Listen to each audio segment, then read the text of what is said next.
வந்து நமக்கு தீமையானதை அவன் என்ன பண்ணிக்கிறான்? ஊதுகிறான். பேசுகிறது தான். இப்ப எப்படி? இப்ப வந்து அந்த இடத்துல சர்ப்பமாக வந்து அந்த ஸ்திரீ கிட்ட, யார்கிட்ட? ஏவாள் கிட்ட பேசுகிறான். உடனே அந்த மனுஷி என்ன பண்றா பாருங்க, ரொம்ப கர்த்தருடைய வார்த்தை தான் மேலோங்கி நிக்குது.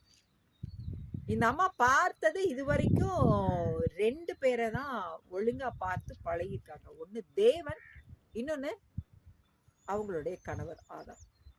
இந்த அன்வான்டடான நம்ம வீட்டு நபர்களை விட்டு தேவையில்லாத ஃப்ரெண்ட்ஷிப்பு, தேவையில்லாத அறிமுகத்துக்குள்ள என்ட்ரி ஆகிற, மேக்சிமம் விழுந்து போகிற, பாதிக்கப்பட்டு நிக்கிற நிறைய காரியத்துக்கு ஒரே காரணம் இந்த மாதிரி தான்.